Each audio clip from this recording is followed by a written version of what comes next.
Hi, so today I'm going to talk about some work we did with Benedikt and Ambroise Lafont. So Ambroise is not there today, but Benedikt is here somewhere if you want to bother him with question, over there at the back. So basically, our work asks the question, how do we relate models of different implementation? And at the end of the day, everything can be summed up into one slogan, which is two-functoriality. So in this talk, I'm going to try to explain you the problem and why this slogan actually is a solution. Importantly, you need a very basic concept of category theory, but you don't really need to know definition, two categories. The point of this talk is really to convey and explain the principle that lies behind using two-functoriality. So first, let's recap a bit the concept of initial semantics, because I imagine that not everyone is aware of it or very familiar with it. That displays correctly on my computer. Look at this. Is there something to do about it?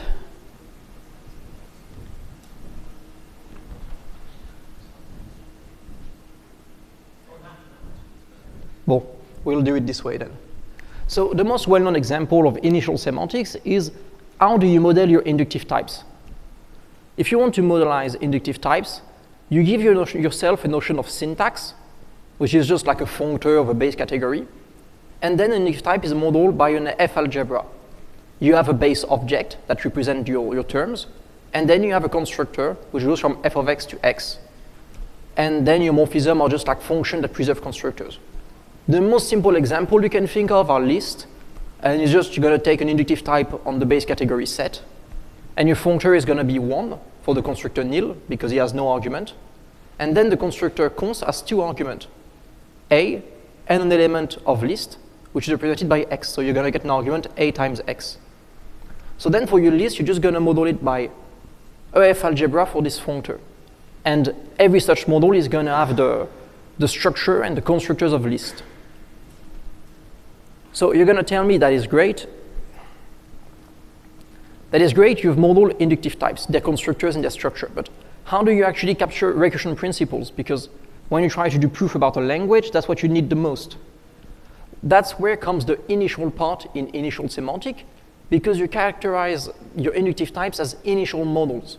So for inductive types, you're going to be initial algebra. It may sound a bit abstract, but it actually unfolds quite easily, because a model is initial if it can be eliminated into any other model. And so how do you get recursion out of that? Well, basically, if you look what it means to build a model, it's exactly recursion. If I can build a model, then I have a function in this model. If you unfold this definition to list, well, you actually get the fold function when you're doing programming, or you get recursion principle if you're doing proof assistant. That is just going to tell you, if I have a base element, and for every a and not a base element, I can build an element, then I get a function from list to y, list of a to y, and this computes how I would expect. The base element is mapped on the base element, and the constructor sequence is going to be mapped recursively const to sequence. So this concept is very broad and very general, and you find it for a bunch of concepts, or as it is to model equation, reduction rules. It always comes in the same scheme, which is you define a notion of signatures to be able to specify your object. On top of that, you define a notion of models that try to capture some properties, and then you try to prove an initiality theorem result, which is basically supposing reasonable stuff I can actually prove in real life, then there's an initial model. And then you get two things out of that. The first thing is that the initial model guarantees the existence of your object. So for instance, knowing there's an initial model for list actually gives you the existence of list. You're not currently admitting an inductive type that does not exist in your theory. And the second part is that by initiality, you're going to get an initial model. And what's important is that your model is really initial as a model with all of its structures. So if your model captures like reduction rules or semantic properties or binders, you're going to get a recursion. Your principle is going to be substitution-safe, or it's going to be preserving your equalities or your reduction rules. And so that's really the power of initial semantics. So now that we've discussed a bit like what's initial semantic, what do we care about in this talk? In this talk, we really focus on like a tradition that has been started in 99, rather a trend that was starting in 99, that tries to model languages with non-dependent binders, like OCaml or stuff like that, but not ROC or ACDA, and try to capture them with their substitution structure. So you really want to capture binders. This tradition is particularly interesting because there's been many papers on the subject to extend it with equation, reduction rules, or strategies. In this talk, we are not focusing on them, but we do hope that our work can scale to them relatively fine. The very particular trend we focus on was started in 99 by Fiore, Plotin, and Curie, and continued by many people like Matthes, Ahrens, Hirschowitz, or Saville, and many people have been working on that. There's many papers. Here I'm just citing a very few number of them. There's other works like nominal syntax to capture binders, but we're not really focusing on that here. In all those papers, you're gonna get a bunch of different variations. And in the previous work, we like really worked on getting a common language for these different models. And using this work in this talk, we're gonna be fully abstract. We're just gonna say, suppose you have a base category that is monoidal categories in our case. We have a notion of signature, a category of signatures according to the scheme I've shown before. And then for any signature specifying an object, like list, you're gonna get a category of models that's gonna capture your binders and your substitution. So what is the problem? The problem is that as soon as you try to define a workshop like this, the first thing you do is choose a base category. For set, we have chosen to interpret for list, we have chosen to interpret it into set. But we could have chosen like DCPOs, we could have chosen a bunch of different base category that will carry different meaning, depending on what you want to do. In our case, our base category mostly captures the notion of context and binders we're trying to use. So we could use BN to set, doesn't really matter what it is. And in this case, we will get a double implementation. We could use a functor category like F to set or set. In this case, we would get a well-scoped syntax that would be intrinsically defined. And well, the question is, how do the models relate? Because by choosing different base category, different instantiation of the framework, you can actually get different implementation. What is actually kind of interesting is that we actually have relations on these base categories. Those different base categories we've chosen are not unrelated. So we are actually implementing the same language, and it makes sense. If you want to model binders, you do need a little bit of structures. So if those base categories are related, are the model related? And also, since we've seen that our implementation is the initial object, are the initial objects related? Are they the same? Are the implementation the same or at least equivalent? This problem can be seen in a different way as soon as you try to consider typed languages. Because if you want to model something as simple as the simply typed in the calculus, well, you need a set of base types. And then your base types are going to end up being hard-coded in your base category. See, for instance, for the simply typed in the calculus, if your type system is U, your base category is going to be set power U to set power U. So basically, it's like discrete functor from U to set and discrete functor from U to set that basically has a context. And what's important is that U and V appear in the base category, it's fixed. So if you would like to translate a simply typed in the calculus to another one, for instance, if you want to translate, I don't know, PCF and you want to erase types to the untyped in the calculus, how do you actually do that? If you want to use initiality in a too naive way, you will get stuck because initiality requires two models on the same base category. So here, as soon as you try to use this framework in the type case, basically you get stuck because your recursion principle is just not strong enough. So our problem to solve is basically this one. How do you relate languages that are the same languages but defined over different base categories? And for that, we have a simple solution that basically packages all, is to say that your models are two functorial. And you don't really need to know that much more out of that to be able to use it. So where do two categories pop up? The thing is that we have relation on the base categories. So monoidal correflection, it's actually quite important because the correflection is an adjunction that preserves initial object. So we know that the initial object in each side is the same for the base category. So we can hope that the initial object for the models, that is the implementations, are the same. Similarly, as soon as you have a function that translates a type system, so U to V, automatically you get a monoidal functor on your base categories. The thing is that those relations are actually generic concept. If you attend the basic intro class to category theory, you're going to see this concept in the category of categories. You're going to see this concept in the categories of monoidal categories. But importantly, all of these are two categorical concepts that can be defined in any two categories. So if you want to work and reason about this kind of relation and categories built on top of that, it's actually very natural to step up to two categories. And two categories actually appears very naturally because basically we had a base category and we had a signature over it. And this can just be assembled by taking, well, a pair of a base category and a signature over it. And then you're going to get some two categorical structures that appear quite naturally, though it's not trivial. And then, importantly, you just get a model, a model functor that, given any base category and signature over it, builds you the category of models. And so it's nice because if we have adjunction or equivalencies in mod sig here, we'll be able to lift them automatically to cat. So this being said, let's see how it solves the problem, because we don't really need to know more than that.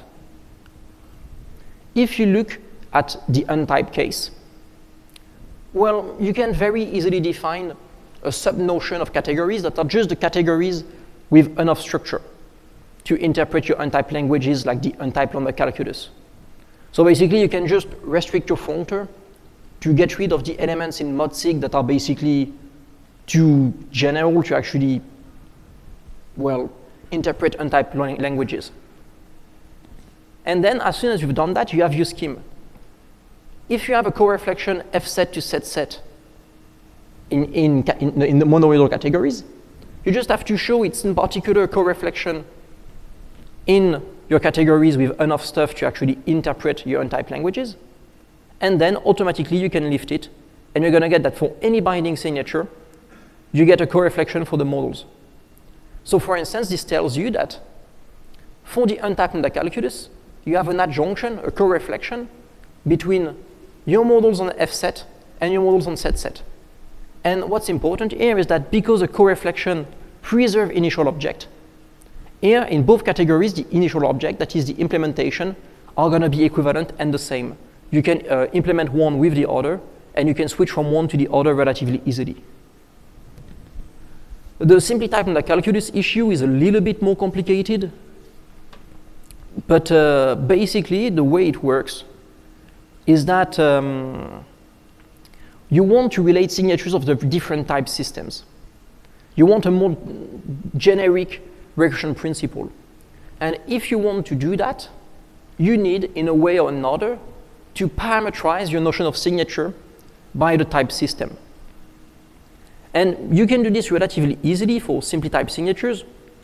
You can just say, okay, let's take a pair of a type system and a signature over it.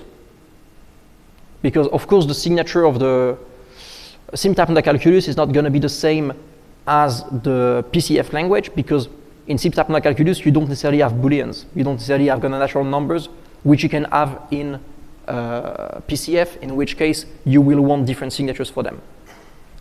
Then you can just define notion of morphism that is just going to be a translation of the type system that preserves the constructors. So what it means is literally, if in my signature where I'm expecting a boolean, I translate it to a natural number, then I must map it to a constructor that does take a natural number. You're just compatible up to retyping. But most importantly is that this forms a category as basically everything you consider as soon as it's a little bit well behaved. And you're going to be able to build a functor from your notion of signatures to the model. Something that's important is that here you use only the one functoriality. We won't use the two functoriality. So you're going to tell me, and rightfully, how does that get us closer to have a generalized recursion principle? Well, if you just look at it like that, you're a bit closer because already you're parameterized by a notion of type. So you would like to be able to take pairs of simply type signatures, so a type system, with a model on it. The issue is that in all of these signatures here, well, you actually have a lot of garbage. You have all the signatures you could imagine, even signatures that you cannot eliminate to. And if you can't eliminate from a signature to the other, why would you care about it for a recursion principle? And we have a nice solution for that, is just take the co-slice. So basically, it literally means you keep only the signatures that you care about, only the one you can eliminate to. Because an object in the co-slice is just a signature such that there's a morphism to it. And then you can restrict your functor even more because you just got rid of more object. And well, once you've done that, you have a very, very nice result that tells you that if something is initial here, it's nice, it's your initial signature, and its image as an initial object, then you can take the Grothendieck construction of this, which is basically a sort of sigma type, and you're going to end up having a category, and your object is going to be initial in it. So what it means is that you can now just take, using this functor, define an object as a model over simply type signatures, equipped with the associated notion of morphism. That's going to be morphism up to retyping. And in this extended category, this generalized category of models, the initial model of your signature is going to be initial. And so what it means is that before we had a category that was an recursion principle that was like limited to one type system, and here everything has become parametric by the type system. And so this is not strictly using two functoriality, because I guess you could use that this is only a one functor, but it's very nice to just have like one result, two functoriality, and just restrict it on the left to be able to take a bigger category. So as a sum up, basically we've presented a generic method to compare models of a different base category. And I think it can be nicely packaged in the slogan, models are two functorial, which means if you have relation on your base category, then you can leave them to your models. And while the construction of the two functor is not so trivial, it turns out that it works quite well, and I really hope that it can be extended to all the extension there is to this work. For instance, equation, reduction rules, or even strategies. And also importantly, doing so, we close a gap in the literature, because in all the papers by Fiore, Hirschowitz, or people like that, they have all basically used different base categories. Fiore has always used F-set, whereas André or Tom Hirschowitz have mostly used set-to-set. And while there was a bit of work on the subject to relating it, it was very ad hoc, and now we have a very nice way to relate them. So voilà, thanks.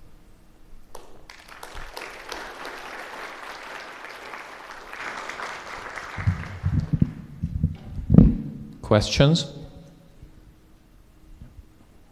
Thank you. Thank you, nice talk. As you certainly know, there is this other approach to abstract syntax through nominal sets. Does this fit into your framework also? So it's really a question I get often.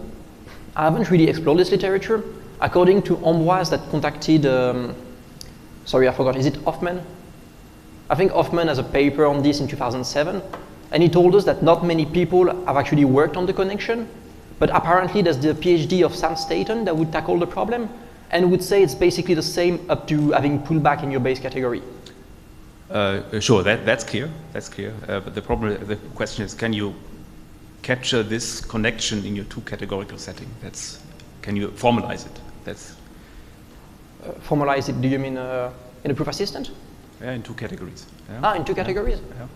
Yeah, I'm hoping so. I don't see why it would be problematic. I haven't done the math, but... Okay, would be nice. Thank you. Hi, Max New, University of Michigan. So I have a question about this two-functoriality aspect, because when I think of the simply typed lambda calculus, the universal property of it, say for Cartesian closed categories, that it's initial, that would also be a weak kind of initiality property, right? That the functor you get out of the simply typed lambda calculus is only unique up to some kind of equivalence of Cartesian closed categories. But that's not, am I correct that that's not the kind of universal property you're considering for lambda calculus here? This is the universal property for the lambda calculus here is a one categorical universal property? Yes. Like you're saying the lambda calculus is a theory in your, or signature, and then it's an initial object, the lambda calculus, the syntax. Yeah, exactly. You can definitely see it this way. Here it's really like initial semantic in this trend is really a way to say, give me a base category, set DCPOs or whatever, and I will give you an initial object. And then you have like your models, which is just a category over this base category. So by design, you're fixed into one base category, and you are really lacking a way to change base categories to relate from set to DCPOs, which you wouldn't have an issue if you're already kind of two categorical as with Cartesian closed categories. So you're saying you wouldn't have this issue if you were considering it as a two categorical universal property for lambda calculus? Or would you need to have a three functorial story about your models in this case? Honestly, I'm not sure. Okay, I'll text you later. Yeah, we need to see it down.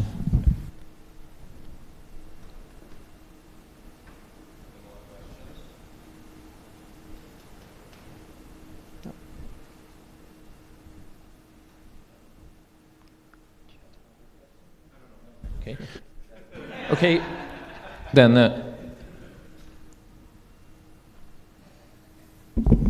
Can you do substructural binding?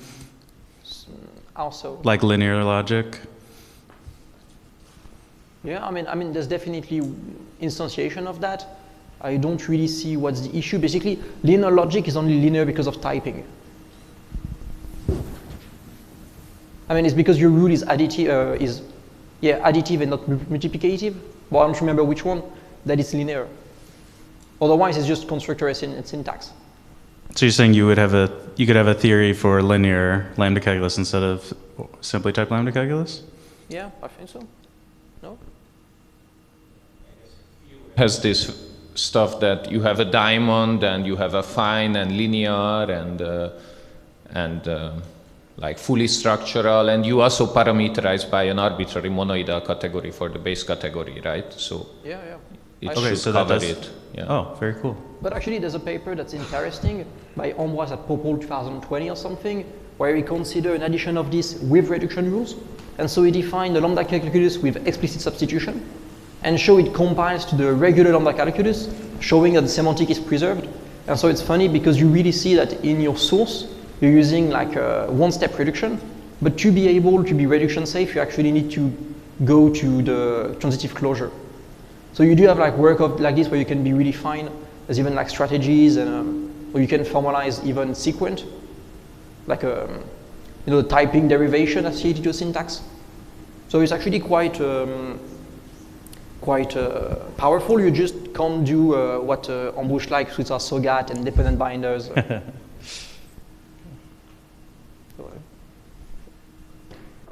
Can I also ask a question? Sure. So your signatures, are they independent of the base category, or in certain cases they depend on the base category? Yeah, definitely, because in fact, for instance, if you look at this thing, voila. Like if the base category has types, then you need to include some types in your signature as well, right? No, actually, it's not how it works. In fact, you have a very broad notion of signatures and very nice properties, like, oh, if my base category is complete, then my notion of signatures is going to be complete, and so on. So it's really fully abstract.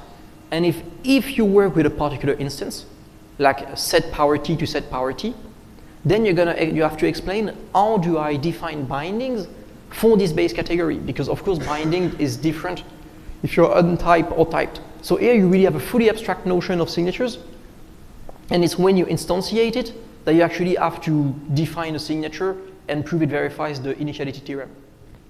Yeah, yeah. And your signatures, are they like Lauvier style, so presentation independent? Like, can you extract the number of operations from the signature or some syntactic information like this? I mean, not so much. This is really a framework that's meant to be instantiated. So everything is like models, like a signature is literally like a functor. Yeah, yeah. So it's very fully abstract, you don't get anything out of that, but in real life you just build a signature on an instance out of product, so coproducts for the different constructors, and so on. And for instance, if you want to bin moncat and captures untyped variable binding, you're just going to need a power object or x+1 operation. Mm-hmm. Yeah, yeah. Okay, thanks.